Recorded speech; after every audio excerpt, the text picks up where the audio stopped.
The following programming is EI, educational and informative. Today on Mystery Hunters. Imagine finding an ancient object. You pick it up. Suddenly, poof, you're transported 2,000 years into the past. What do you think happened? John and I either went back 2,000 years in time, or the past came to us in some way. Did something in this field cause a slip in time? And are there real-life X-Men with the power to control electricity with their brains?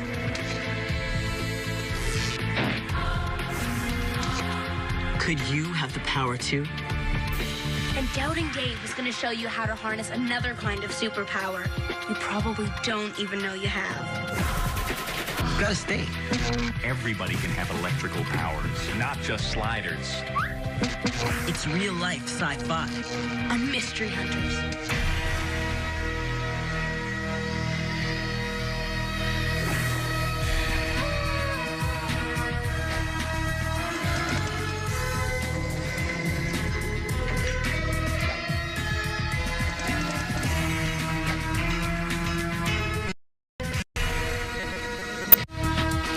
We'll be right back with more Mystery Hunters. We now return to Mystery Hunters. Is it possible to slip forward or backward in time? A man in England says he went back almost 2,000 years into the past. Did he really travel backwards in time? Or did something from the past travel forward to him? The man said he traveled back to ancient Roman times while he stood in this field. It just happens to be a few miles from the ruins of a 2,000-year-old Roman town, Iconium. Could this field be a portal to the past? Colin and his friend were using their metal detectors to search for lost objects in this field one night. They got lucky and found some Roman coins that had been there for 2,000 years. Suddenly, they heard something that sounded like horses galloping towards them. And the noise grew louder and louder and louder. So I says to John, you better run. And the sound of the hooves passed right between us. Did you see any horses? No, we didn't see the horses. But it was a very distinctive sound, a very rhythmic clomp, clomp, clomp, clomp. Colin and his friend John were really creeped out, but they stuck around anyway. And amazingly, in just a few minutes, they found 4 more ancient Roman objects. Had those objects fallen off of the horses that they'd heard? They were pretty freaked out, so they started to head back to the car. But now, there was something there in the field blocking their path. It was a big, long wooden fence. There was clearly, definitely a barrier made of timber. Well, we were a bit taken aback by this because obviously there's nothing in that at all. As you can see today, there's nothing here like that. Mm-hmm. And so we walked parallel to it for about 100 metres. We turned to look back. When we turned around, it wasn't there anymore. It had gone. Was it an ancient Roman fort? In the morning, was there any evidence of what happened the night before? We could see our own footprints all over the field. There was no signs of any disturbance from horses. There was no hoof prints anywhere at all. They could also see from their own footprints where they had turned to avoid the fence. So, Colin, you heard horses galloping. You saw a wall in this field, a field you've been in several times. What do you think happened? Do you think it's possible that you traveled back in time right here in this field? Who knows? In my opinion, we saw this field as it existed in some other time. John and I either went back 2,000 years in time, or the past came to us in some way. Did Colin really travel back to a time when ancient Romans lived here? Could he have heard a Roman army riding to their fort? Is there something about this field that can take you back in time? I'm picking up some interesting signals.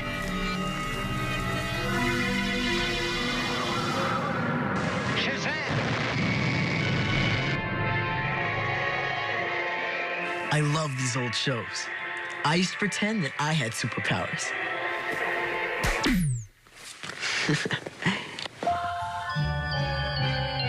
Okay, so it was just a trick. I don't really have superpowers. But it seems there are people out there who might. I read one report about a woman in Greece. She pulled a move right out of one of the X-Men movies, when a restaurant owner refused to turn down the music. pretty freaky. But what's even freakier is that she's not the only one out there who says she has this strange power. Hundreds of people swear they can cause lights to go out and affect electronics without even touching them. They're called sliders. Can you tell me about your special power? Lights go out, or street lights will be green when I want them to be. Carl Penny's a slider. He started noticing that strange things were happening when he was about 17 years old. Can you control it? I mean, we're standing near a street light right now. Do you think that you could turn it on or off on purpose? The extent of my control would be on traffic lights. It's the only place I've developed it. Carl says he can't exactly make lights change when he wants to. What do you think causes it? I'm just kind of sensitive to electricity, more so when I'm like emotional or angry. I am studying electronics engineering. Maybe my brain runs at a higher frequency that I have some effect over electric devices. Could sliders have supercharged brains capable of controlling electric things around them? To find out, I'm gonna probe Carl's brain. Dr. Robert Chan studies the human brain. He can measure electrical activity. The amount of electricity produced by the human brain is about 1 million times less than that produced by this battery. But what if certain people could produce more electricity than normal? Do you have someone in mind? Then we can test it. Actually, I've brought somebody with me. He's just waiting outside. Would you test him now? Sure, let's go. This is an EEG machine. It's gonna show us the electrical activity in Carl's brain as he tries to turn off a light. What's the secret behind the slider's powers? Is Carl's brain a super generator of electrical interference? If he can pass my test, that might convince me.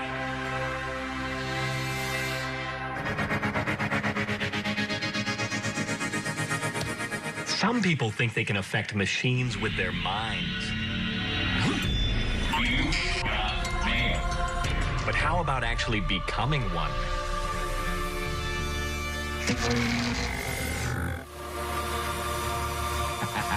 I got an email from a young boy who is worried about just that. Take a look on the Mystery Illustrator. Dear Doubting Dave, I saw a movie the other day where evil cyborgs from the future tried to take over the world. Could this actually happen? Well, my little prophet of doom, you're not going to believe this, but there are already cyborgs all around us. They look like us. They dress like us. They even act like us. But they're not evil. In fact,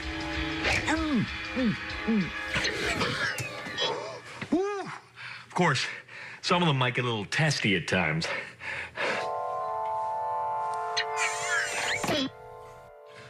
You see, unlike a robot, which is all machine, a cyborg is part machine, part human. That means that anyone with a pacemaker or even a hearing aid is technically a cyborg. However, the cyborgs you're thinking of are humans with parts added that give them superhuman abilities. But could that kind of cyborg exist? Scientists are working on more ways to put technology on and in our bodies, like robot arms and legs to replace damaged ones, and even microchips for your brain, so you can hook up to the internet just by thinking about it. But most of these things don't work yet. And even if we do get them to work, humans will still be in control of their mechanical parts, not the other way around. So, my friend, I wouldn't be too worried about cyborgs from the future taking over the world, because cyborgs aren't evil. They're just people, like you and me and him.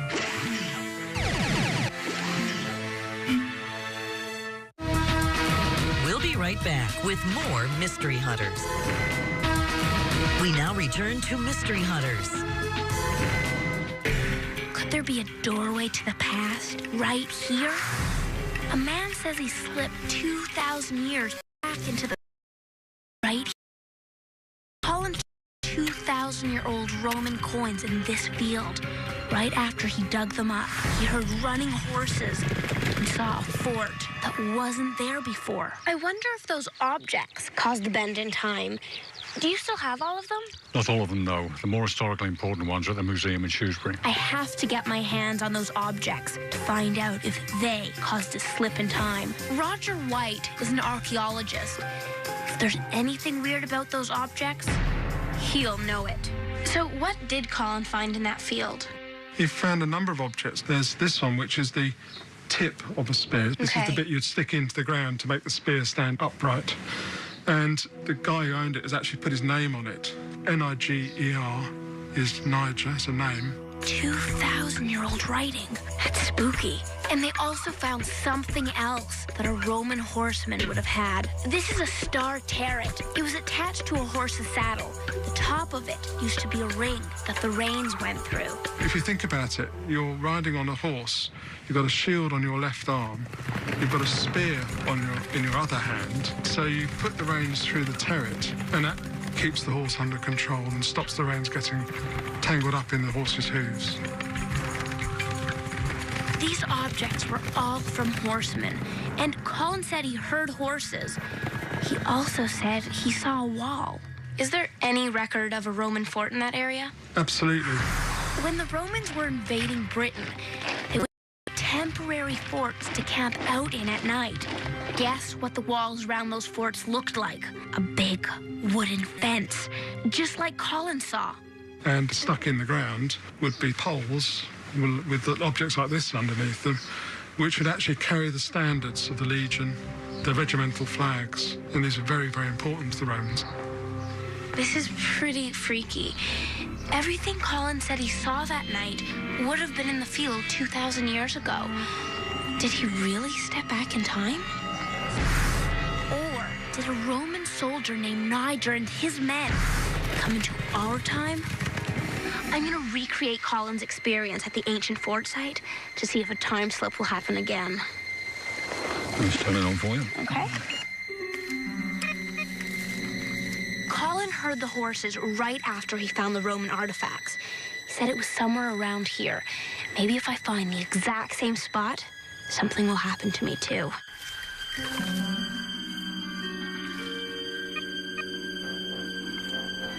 There's something here.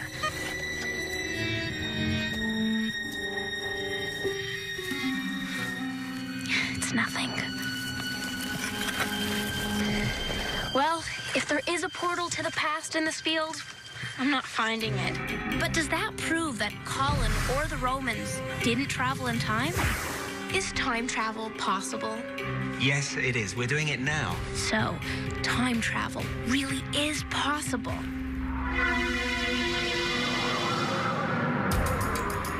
Can people who call themselves sliders affect lights and electronics? Carl Penny says he can, but what's the source of his superpower? I've arranged for an expert on the brain's electrical activity to test Carl's power. Would you concentrate and see if you can shut the light off?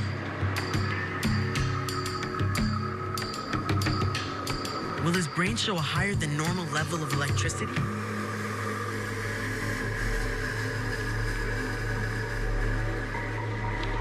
So what's the verdict? Does Carl's brain generate more electricity than average? I don't see anything abnormal right now. But to be sure, I think we'll have to do a much longer recording. So the test didn't prove anything. But how can hundreds of sliders be wrong? Well, the sliders went looking for answers too, and they found Hilary Evans. Hilary Evans is the only expert on sliders. He's been studying them for years. You're the one that came up with the name sliders. Why sliders? SLI stands for Street Lamp Interference. But people have affected television sets, they've changed channels spontaneously, that type of thing. And then perhaps the most extraordinary one is a lady who, when she gets on board an aircraft, has to be very careful. Often the captain will come through on the intercom saying, "I'm sorry, folk, we've got a bit of a problem here. There seems to be some kind of interference." And she says to herself, "Oh, no, I've done it again." That sounds dangerous. So what do you think is the source of their power? It's impossible to say what the source of it is. Obviously, it starts somewhere in the mind of the person who's doing it. Streetlights, radios, airplanes? Could people really affect these things with their minds? I found an answer at Princeton University. So can people affect objects and machines with their minds? It would appear they can. Come inside. Let me show you how it works, and you can see for yourself. In this special lab, they're doing some weird experiments. This robot is programmed to move around the table on its own. But let's see if I can use my mind to make it come to me. And the idea is for the operator to try the robot to come over to where he or she is sitting just by willing the robot to come over there. Okay, I'll try to make it come to me.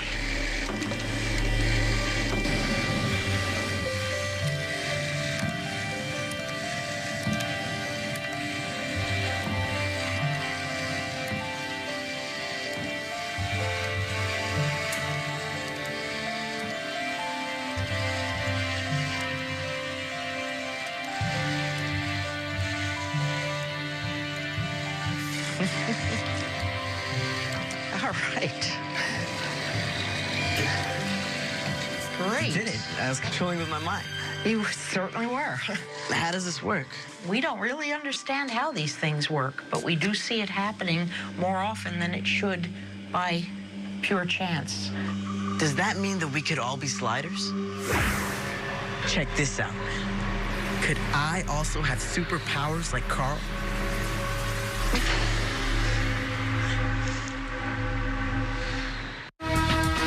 We'll be right back with more Mystery Hunters. We now return to Mystery Hunters.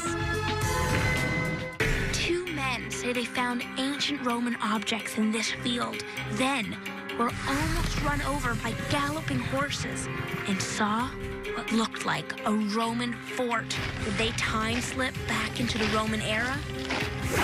Neil Johnson is a physicist. He's an expert on time. Is time travel possible? Yes, it is. We're doing it now. We're moving forward through time. Moving forward in time is relatively easy. Neil tells me that time actually moves slower the faster we travel. We have to be traveling at a super fast speed to notice a difference. Let's do an experiment. Imagine we're exactly the same age, and you're going to go off in a spaceship to some far distant planet. If you're moving almost at the speed of light, I would have aged more than you when you get back. Light is the fastest thing in the universe. So my spaceship would have to be really fast to be able to travel through time. And no one has built a spaceship yet that can travel at the speed of light. How do you explain Colin's experience in the field after he found those ancient Roman objects? It's quite possible that what he was actually seeing was information that somehow had moved in time. So, while scientists think it should be possible for things to slip through time, so far, it's only a theory. So time travel really is possible. We just don't have the technology to use it yet. But what about what happened to Colin that night? Was his imagination running wild after he uncovered some ancient objects? Or was it really a bend in time?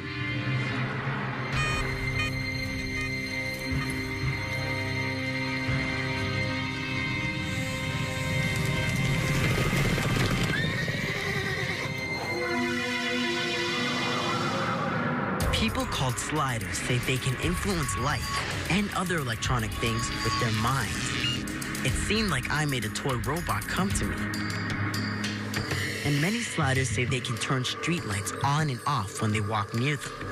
Could we all learn to harness the power and become sliders? Maybe.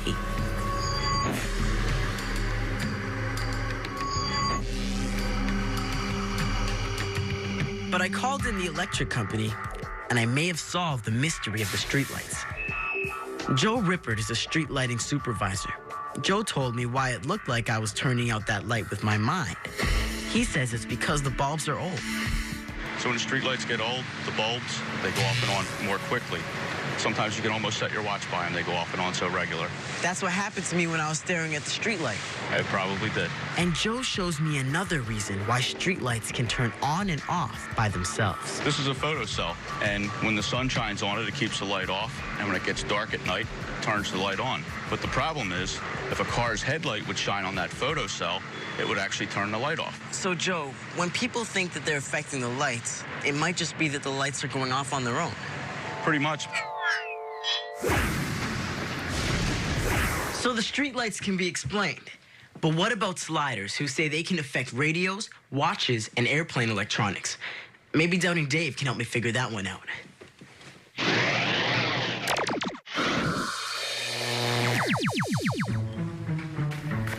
Doubting Dave. Hey, Araya. Hey, you've got to stay. Awesome. Sorry. Don't be. That's why I put that carpet there in the first place. You wanted me to shock you? No. I wanted to show you that everybody can have electrical powers. Not just sliders. Here's a way you can test your own electrical powers. First, you have to be wearing a sweater. You also need a balloon and a fluorescent light bulb. And be careful with the bulb because they're very fragile.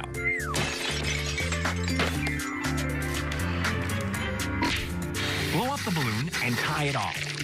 Then, bring the balloon and your bulb into a dark room. Rub the balloon on your sweater at least 10 times. This builds up static electricity just like rubbing your feet on a carpet. Hold the bulb at one end with the other end resting on something metal on the floor. And move the balloon slowly up and down the length of the bulb. The static electricity on the balloon charges the gas in your light bulb just enough to make it glow. That's pretty cool. But could sliders be using static electricity to affect things like radios, watches, and airplane equipment? Well, static electricity can affect electronic things that you actually touch, like your watch and your computer, especially if you've been walking around on carpets all day. But could somebody generate enough static electricity to affect something without touching it? Definitely not. Even if people could generate enough electricity to do something like that, there's just no way to shoot it over any distance. Ready? You bet.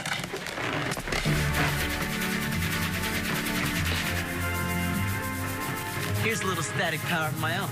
Oh, yeah, okay.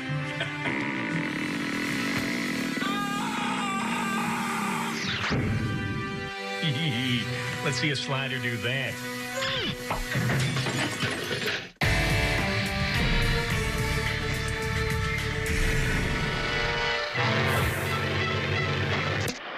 Well, it looks like faulty lights or static electricity can explain most of those superpowers.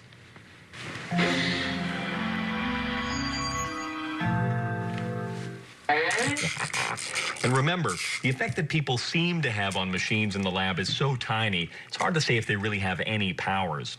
I'd want a much more noticeable effect before I believe it. Come to Papa. Come to Papa. Come to Papa.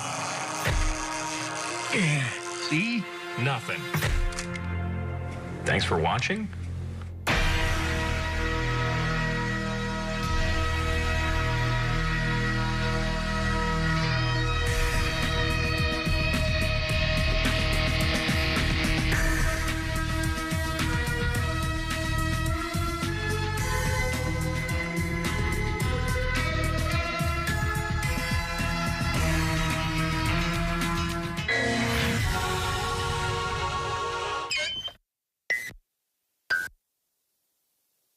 This is MeTV, Providence, New Bedford's home for memorable entertainment television.